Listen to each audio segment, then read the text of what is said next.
políticamente relevantes, analizados con la visión crítica del periodismo libre. Da inicio la revista de opinión Democracia, el programa en el que usted cree. Comenzamos. Gonzalo Rosero, credibilidad incuestionable.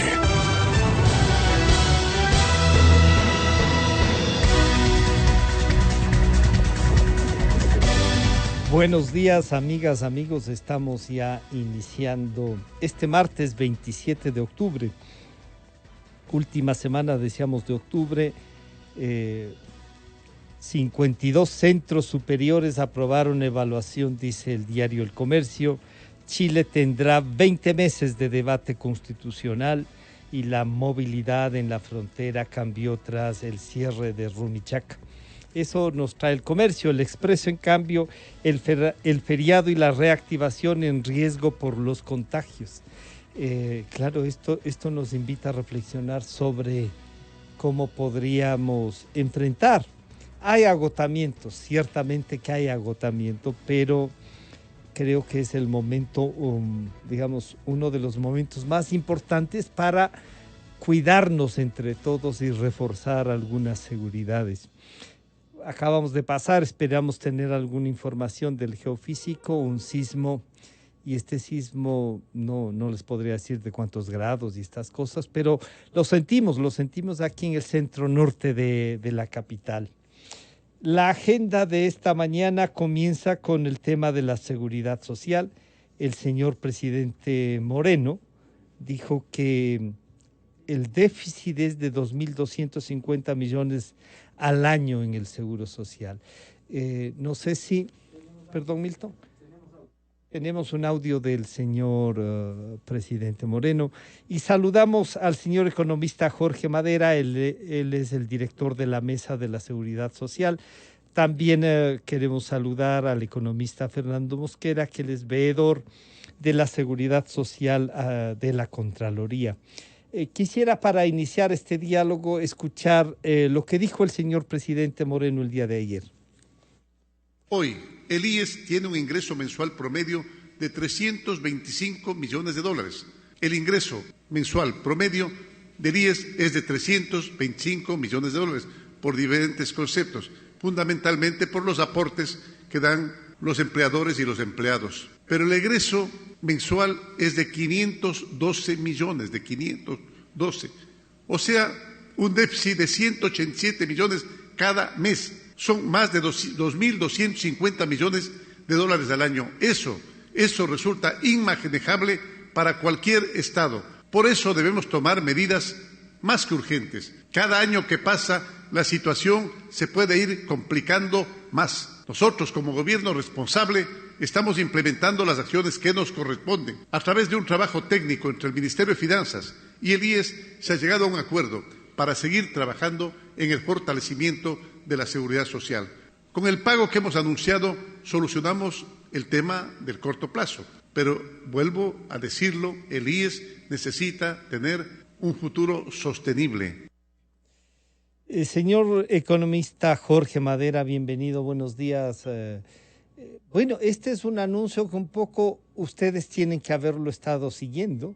No sabíamos que ya había 187 millones de dólares mensuales de déficit. Se suponía que todavía se cubría entre ingresos y egresos. No hay una división de qué nomás son los egresos para ver la carga y en dónde está esa carga. No debe ser solo pago de jubilaciones, salud y, en definitiva, cubrir los seguros. Ojalá sea solo los seguros básicos, ¿no? Economista Madera, ¿qué le dice a usted este mensaje y esta reflexión del presidente Moreno? Bienvenido, buenos días. Muy buenos días, muchas gracias por la invitación. Saludos al economista Fernando Mosquera, mi contertulio. Mis estimados amigos, lo que dice el presidente Moreno es una verdad, pero lamentablemente es una verdad dicha muy tardíamente. La Mesa de Estudios de la Seguridad Social esto lo viene anticipando desde hace más de 2 años.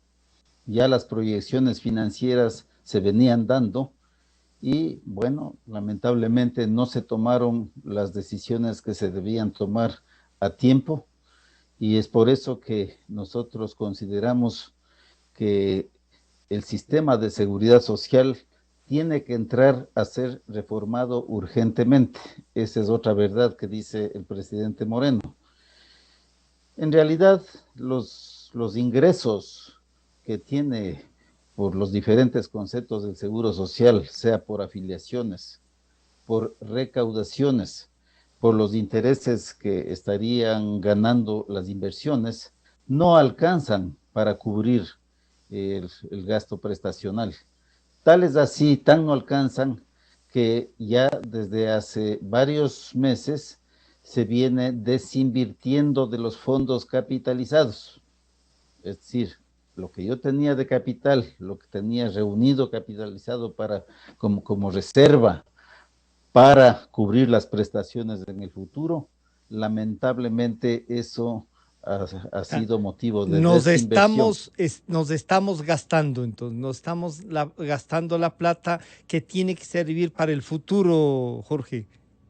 Así es.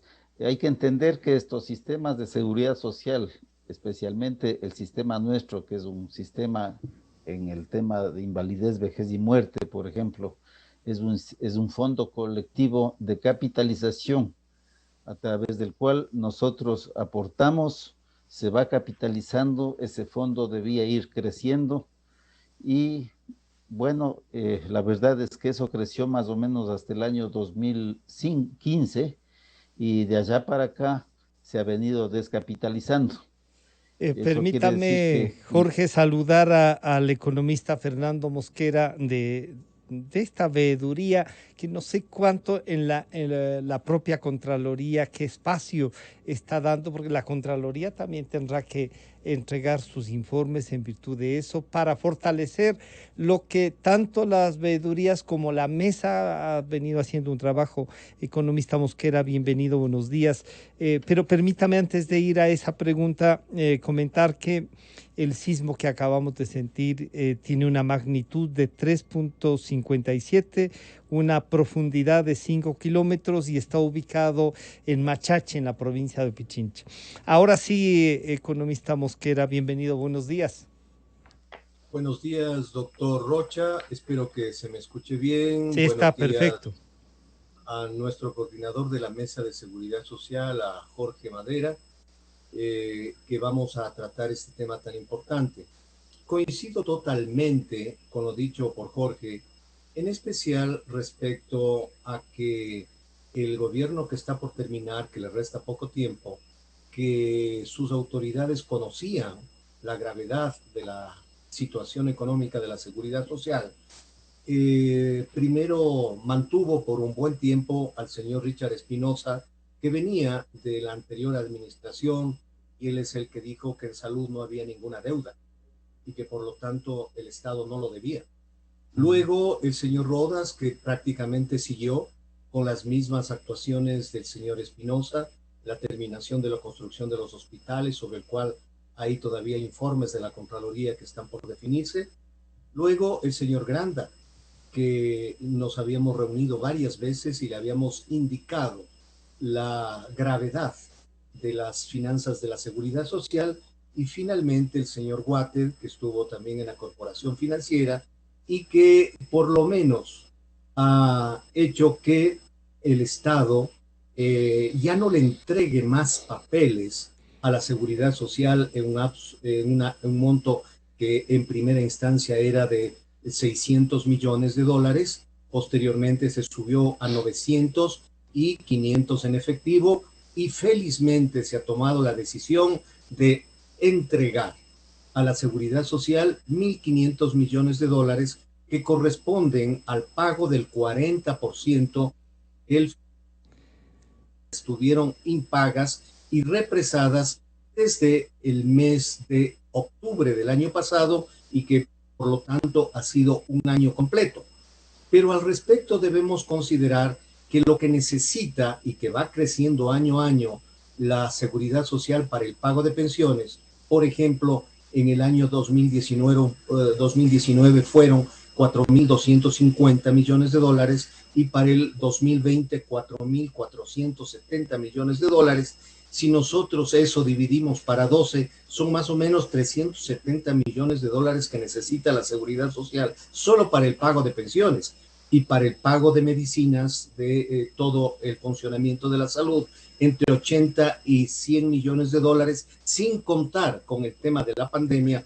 Estamos hablando de 4.450 millones de dólares, de los cuales, con los aportes de los activos que se financian a los pasivos, es más o menos un monto de 2.250 millones de dólares.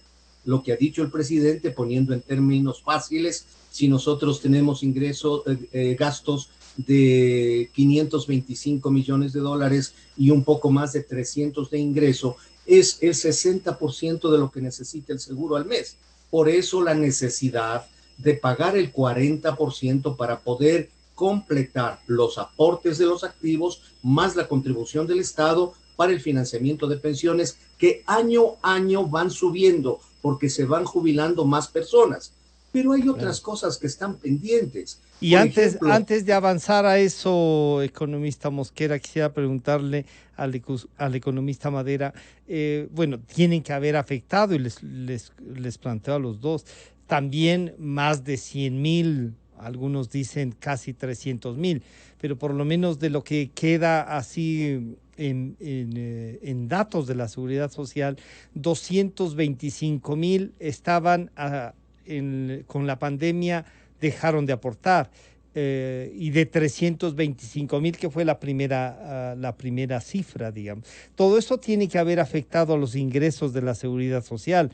Los 187 millones que ustedes coinciden que deberá ser, quizá eso puede crecer en estos meses porque dejan de ingresar más y los jubilados van a ser siempre los mismos.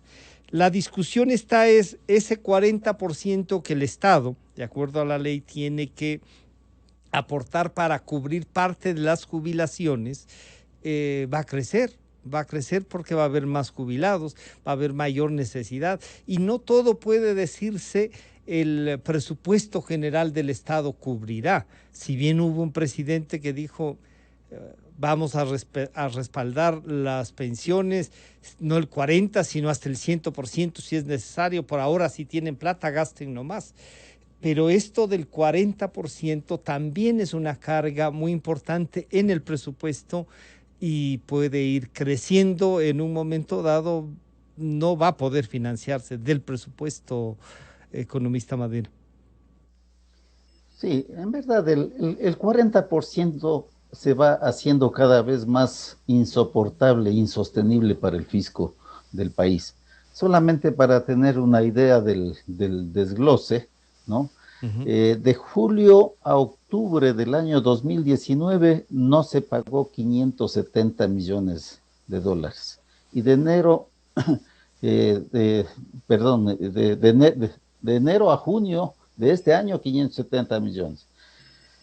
En total, hasta octubre, 1.429 millones ha dejado de pagar el Estado y se calcula que no podrá pagar, dejará de pagar como 2.000 millones de dólares durante el año 2020. De esto, el abono que está haciendo ahora el Estado es muy bienvenido. Le tocaba porque de lo contrario ya el fondo de pensiones se iba agotando y iba a llegar un momento en que no se iba a tener para pagar las pensiones. Pero esto, ¿qué medida nos da? Esto da la medida de cómo un fisco pobre, en estos momentos cada vez más pobre, va raspando la olla para ir completando lo que tiene que poner. Y todavía no hemos hablado de la deuda que tiene por concepto de salud, que va va bordeando los 5.000 millones de dólares. Esa deuda es una barbaridad.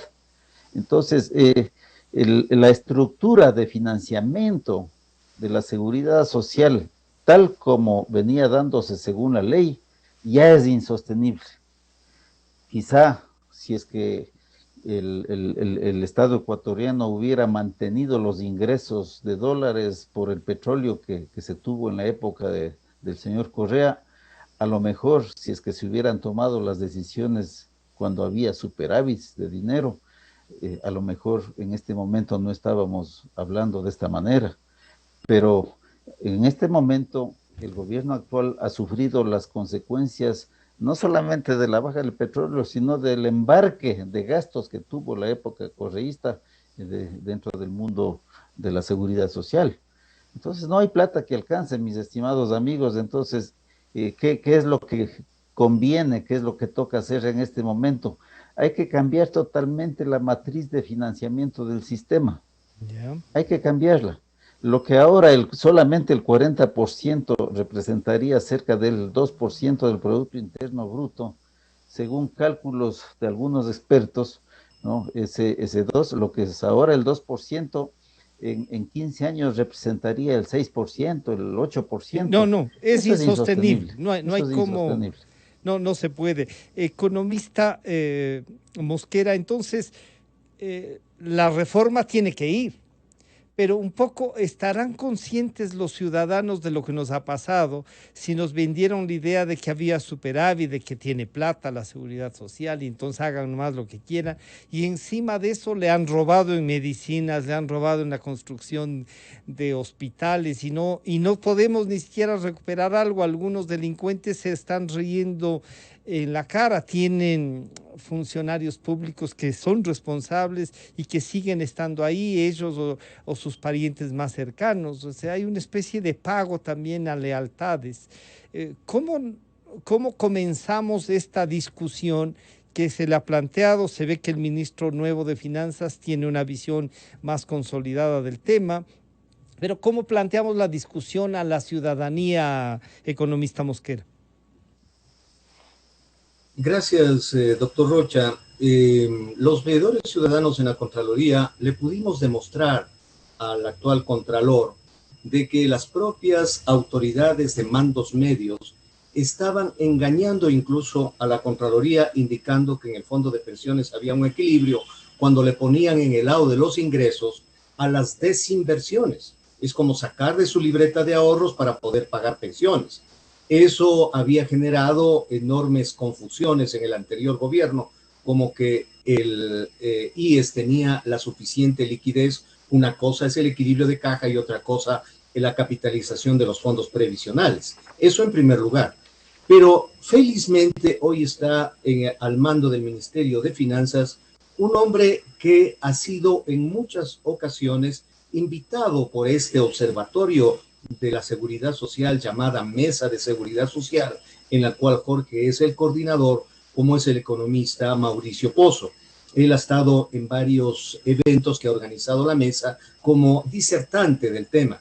Adicionalmente, fui testigo personal cuando en el gobierno del señor Lucio Gutiérrez Borbúa, el señor Mauricio Pozo, también ministro de Finanzas en ese momento, firmó en la Comisión de los Trabajadores un convenio que lo tiene el Seguro Social suscrito para que el Estado tome a cargo el déficit actuarial que en ese momento bordeaban los 3.500 millones de dólares. Sobre el tema del déficit actuarial, muchos de los integrantes de la Mesa de Seguridad Social no estamos muy contentos en aceptar una cifra que actualmente el déficit actuarial esté alrededor de 4.700 millones de dólares. ¿No les convence es decir, desde el 2005, esa fecha, Fernando, no les convence?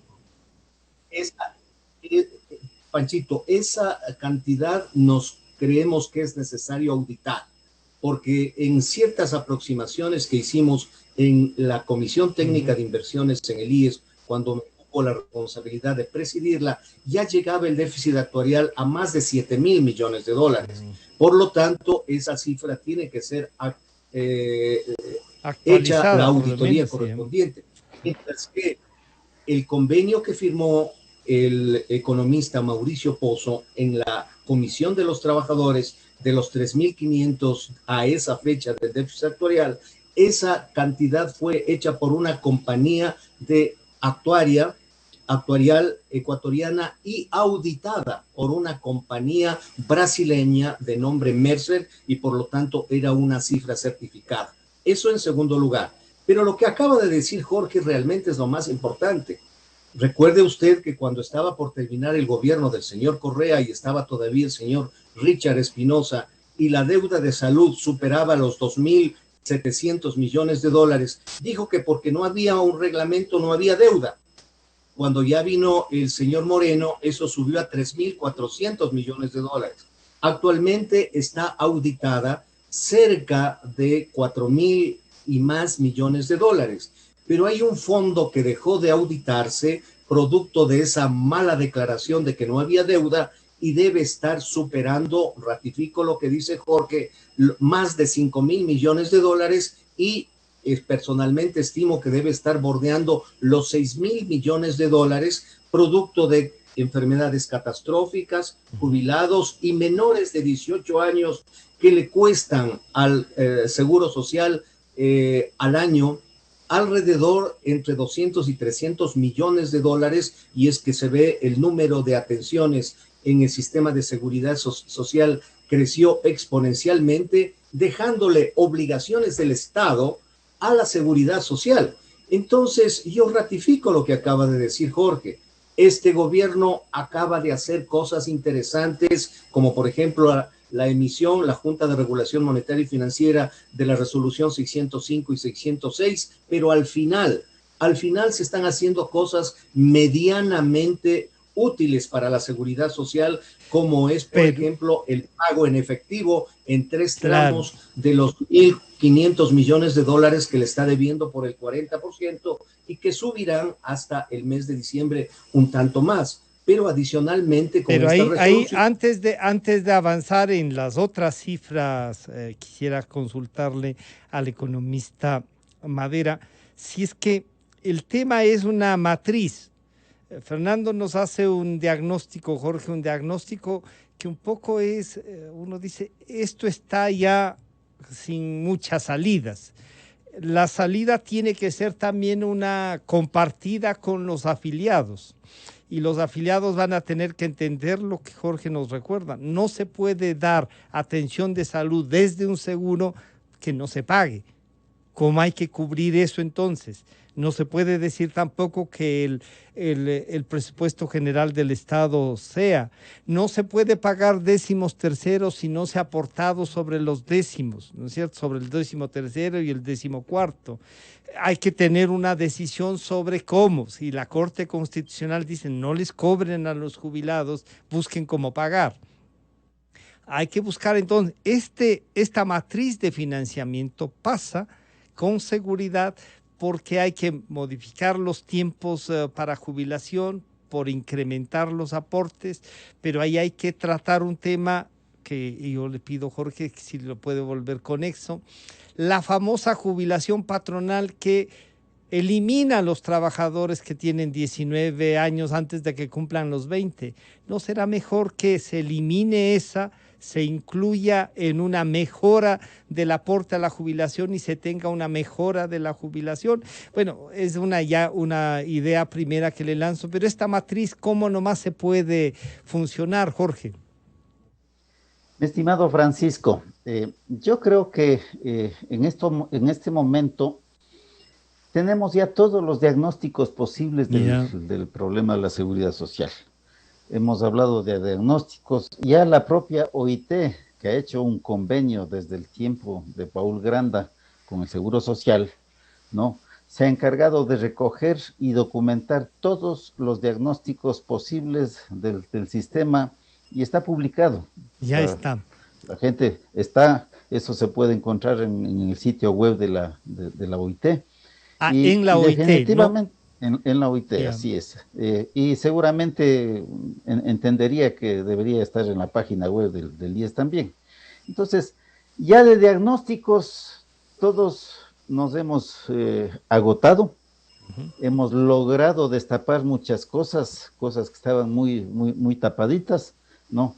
Pero ya es el momento, mi estimado Francisco, de ponernos la mano en el pecho y tratar de mirar una luz al final del túnel. Y esa luz no se la puede mirar si es que no tenemos la voluntad, todos, de entrar a un arreglo del sistema.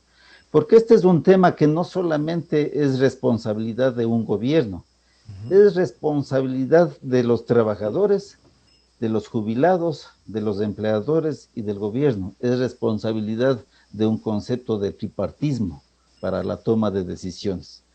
Tenemos que empezar a trabajar en la reforma al sistema y eso significa pensar en varias patas a la vez, ¿no? La primera es una reforma a la institucionalidad, es decir, cómo las instituciones están funcionando, cuáles son las normas que rigen, cómo se las está administrando, cómo se les está controlando y cómo estas instituciones están organizadas internamente.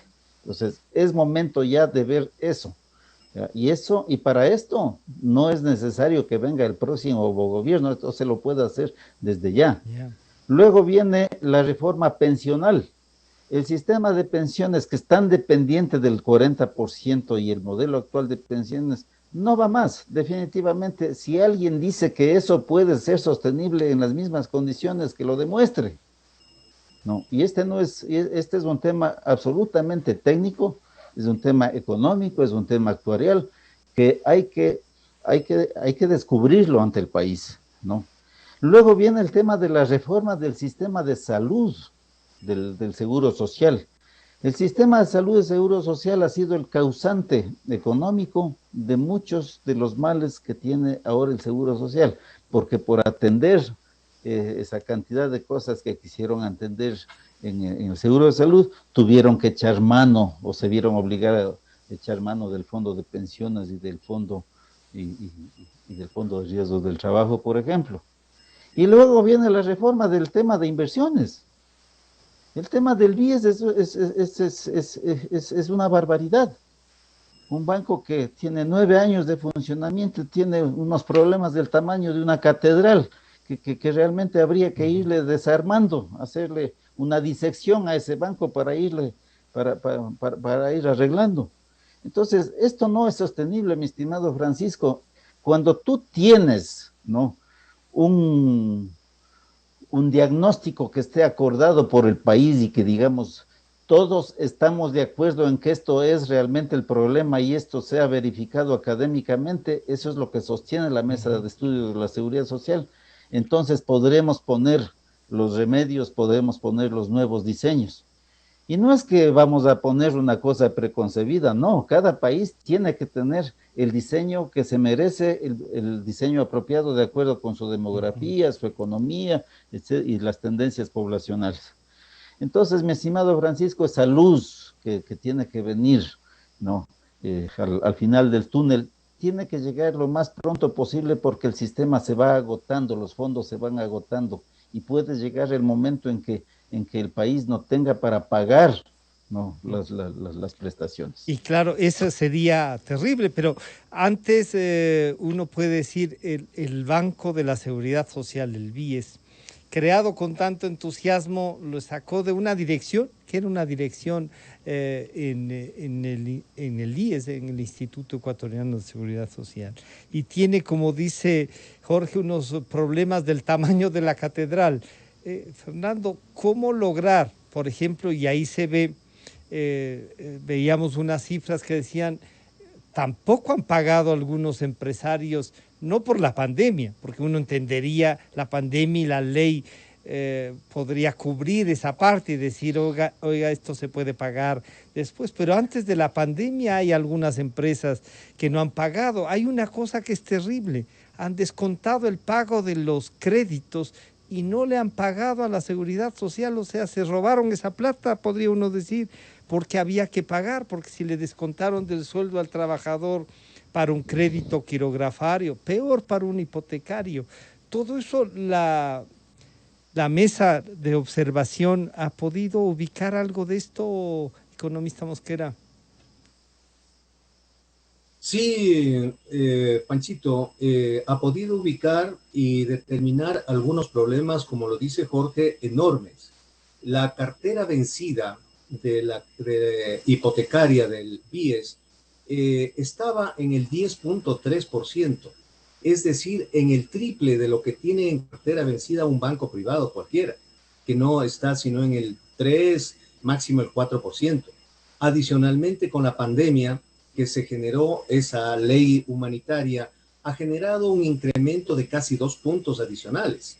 Eso quiere decir que existe un manejo negligente, no de la actual administración que está tratando en el poco tiempo que le resta de hacer cosas interesantes, sino la anterior. Entonces, el problema fundamental del IES y del BIES es el gobierno corporativo. El gobierno corporativo con donde el Consejo Directivo debió conocer de esta falencia en el tema de la recuperación de la cartera hipotecaria. Por un lado. Por otro lado, se puede decir que al ser la más grande inversión el BIES, que consta en el activo del IES, esta no es un banco del Estado, este es un banco de la Seguridad Social que debió ser diseñada como un banco comercial y una banca realmente, una banca que haga mercado, es decir, una banca de inversión que cree empleo para que hayan más aportantes a la seguridad social. Pero como usted dijo, Panchito, el remedio fue peor que la enfermedad. La comisión de inversiones más la dirección de inversiones, la dirección de riesgo, no superaba las 40 personas en el Seguro Social. Y ahora la burocracia que está en el BIES están cercanos a los 700 empleados a nivel nacional y tenemos complicaciones con la tasa de rendimiento. Entonces, hay que considerar que el sistema que conforma este rato las prestaciones de la seguridad social y que el origen del problema grave del fondo de pensiones parte del problema de salud es que por cada 3 personas que pagan a la seguridad social, es decir, son contributivos, se atienden 10. De cada 10 personas que se atienden en la seguridad social, apenas pagan 3. Por lo tanto, eso no tiene razonabilidad financiera ni de otros elementos que puedan determinar su sostenibilidad. Por lo tanto, hay que repensar que el sistema de reparto, que es el que actualmente está vigente en la seguridad social, tiene que ser modificado con un sistema sostenible a través del tiempo, en donde no se piense que los aportes de los activos únicamente sirven todo para pagar las pensiones de los pasivos. Los aportes de los activos tienen que ir a las reservas técnicas para que conformen el capital de la seguridad social y sus rendimientos se iban en parte para pagar las pensiones. Ese es un criterio técnico normal que debería primar y no únicamente utilizar todos los aportes nuevos para pagar las pensiones de los que están en pasivo. Economista, entonces, hay que repensar totalmente. Yeah. Este de repensar, los dos coinciden en que la matriz financiera, el sistema hay que repensarlo, pero las reflexiones que también otros técnicos han hecho, que el sistema tripartito y la forma hecha de solidaridad que tiene la seguridad social, que no significa que se gasten un fondo y otro al mismo tiempo por solidaridad, sino que este concepto de solidaridad de alguna manera ha logrado que no explote el modelo antes. Pero en todo caso habría que rescatar lo tripartito, lo solidario y los límites de las pensiones, porque si bien algunos dicen yo he pagado más y tengo, que no son la mayoría, y tengo una pensión que va hasta $2,200, Jorge, uno diría, sí, bueno, ahí está la parte de yo aporto más y lo que no me van a pagar sirve para otros. El modelo en sí es un modelo que uno diría hay que rescatarlo, pero esta reorganización técnica que ustedes nos han hablado es la que hay que tratar. Serán más años, serán más aportes, ¿qué puede ser? Pero al mismo tiempo lo que una amiga decía, oiga, no hablen quitarnos los décimos, hablen de cómo evitamos que se roben la plata, incluso en las inversiones, y el compromiso de los empleadores también a pagar lo que ya le retienen a los trabajadores. Jorge, de la experiencia de director general, ¿qué podemos sacar ahí? Estimado Francisco, es importante mencionar que en los seguros sociales tiene que funcionar un concepto básico que es el concepto de los equilibrios. Los fondos tienen que estar equilibrados. Lo que yo tengo como ingresos, ¿no?, es una cantidad que no puede ser superada por el gasto prestacional. De lo contrario, el sistema empieza a irse en contra. Y eso es precisamente lo que ha sucedido en todos los niveles a lo largo de estos últimos años. Entonces, es el concepto del balance es lo que está mal en este momento, por un lado. Por otro lado, hay otro principio de la seguridad social que siempre tiene que estar presente y es el de la solidaridad, pero el de la solidaridad bien planteada, pues, ¿no es cierto? No puede ser posible que de cada 3 aportantes, 10 se benefician gratis por el Fondo de Salud. Ahí tiene también que haber un balance. No puede ser posible que se hayan roto esos balances en pretexto de la solidaridad. Entonces, está súper mal planteado en este momento y esas son las cosas que hay que corregir. Pero, Francisco, yo sí quiero mencionar algo que es importante. En el tiempo del doctor Paul Granda, el IES firmó un convenio con la Organización Internacional del Trabajo para llevar adelante un diálogo nacional por la seguridad social. ¿Con qué propósito? Con el propósito precisamente de llegar a acuerdos entre las partes, ¿no?, entre las partes aportantes. ¿Para qué? Para ir modelando y haciendo todas las correcciones y ojalá llegar a un feliz término de una reforma de la seguridad social. Ese diálogo, ¿no?, fue suspendido de un rato para otro. Yo no sé qué es lo que está sucediendo, mientras el señor Waters últimamente ha dicho y ha pronunciado que precisamente tiene el convenio con la OIT, pero queremos saber qué es lo que pasa con ese proceso de diálogo. Cuando tú entras a hacer una reforma de un sistema de seguridad social, eso no lo puede hacer un gobierno solito. Eso tampoco lo puede hacer el empleador, tampoco lo puede hacer el trabajador solo. Esa es una conversación porque son los 3 grandes aportantes al sistema. El modelo tripartito tiene que funcionar. Pues. Tiene que funcionar en todo nivel. Puede ser tripartito paritario, puede ser tripartito no paritario, hay diferentes formas, ¿no? Pero aquí se tiene que llegar a acuerdos en el país. Este es uno de los grandes acuerdos que necesita el país, acuerdos nacionales, pero que tienen que ser tomados con seriedad. Si en este gobierno quieren, como ha manifestado el economista Pozo, quieren dar, digamos, los primeros pasos, por lo menos. Unos primeros pasos, eso está perfecto. ¿Por qué? Porque el próximo gobierno es el que va a recibir el bombazo en la cara. Claro. El próximo gobierno le va a pasar lo que ha pasado con otras cosas en este gobierno. Se nos fue el tiempo. Yo quisiera terminar con el economista Mosquera y decirle estos primeros pasos y este pago que ustedes han reconocido como bueno debería ser reforzado con el inicio de un proyecto de ley, a lo mejor, Fernando. Sí, necesariamente hay que pensar en una nueva ley de seguridad social que involucre todos los datos y diagnósticos en ello. Pero antes de concluir, yo quiero tratar 3 asuntos que usted lo ha citado, Panchito. Primeramente, el tema de la mora patronal. Sí. La mora patronal, una parte que es más o menos alrededor de 1.200 millones, es el asunto concerniente a la falta de pago de aportes de los empleadores, agudizado por el tema de la pandemia, pero también hay empleadores que han descontado a sus empleados los créditos hipotecarios y también los quirografarios y no han pagado a la seguridad social. Exacto, sí. Recientemente, el actual gerente está pidiéndole a la Procuraduría un pronunciamiento para iniciar las acciones coactivas. Pero ¿qué hizo el anterior gobierno, Panchito? ¿Qué hizo?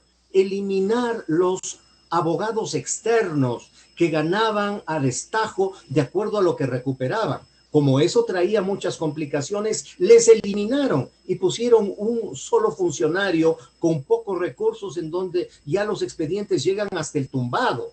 Entonces, eso hay que cambiar. Por otro lado, el otro tema que usted manifestó, Panchito, es el tema de las pensiones. Aquellos que ganan un poco más de $2,100 como una pensión, apenas es el 1/4 del 1%, es decir, casi nadie. Y el 95% de las pensiones son menos de $500, en donde hay que indicar lo que acaba de decir Jorge, el sentido de la solidaridad de los que ganaron, de los que ganan más frente a los que ganaron poco y tenga una familia por lo menos de la canasta básica para poder subsistir. Y también no errores como ha cometido el actual gobierno cuando le nombró al señor Paul Granda también responsable de todo el sector social cuando se necesita para atender al seguro, y Jorge, que ha estado frente a la dirección general entre 12 y 14 horas al día para poder entender y atender todos los problemas de la seguridad social, en donde adicionalmente el gobierno corporativo del BIES tiene una mala formación, en donde el Ejecutivo también piensa que es un banco público y no un banco de la seguridad social, y el mayor deudor hace lo que quiere con el fondo de los trabajadores, claro, con el fondo de los afiliados. Ese es uno de los más graves temas, ¿no? Que el mayor deudor tenga una participación, pero ha habido problemas en la conformación del consejo directivo. Ahora mismo ya hay se quedan pendientes algunos temas. Creo que tanto la mesa como la veeduría deberíamos tratar, y les comprometo a ustedes que están haciendo el seguimiento, para tratar y comenzar ya a darle forma y a exigir, por ejemplo, que el convenio de la OIT, que es para el debate, para el diálogo, se comience a conformar entre trabajadores, empleadores, como ustedes dos han coincidido. Esta es una tarea de todos, porque es el país el que se compromete con estas cosas. Les quiero agradecer tanto al economista Jorge Madera como al economista Fernando Mosquera por acompañarnos en este diálogo. Está ya con nosotros el señor doctor Javier Solórzano, viceministro de Salud, con quien vamos a tratar el tema de la pandemia. Muchas gracias a ustedes. Muchas gracias, señor Francisco. Gracias. De inmediato entonces con el señor viceministro, el señor doctor Javier Solórzano. Viceministro, buenos días, bienvenido. ¿Estábamos ya en conexión? Sí, ¿no?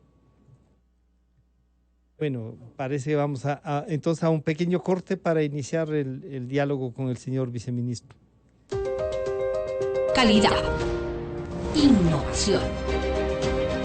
Completamente democracia. Inicio de espacio promocional y publicitario. Si algo caracteriza al Ecuador es su diversidad, pero también hay cosas que nos hacen iguales. Todos queremos invertir en nuestro crecimiento.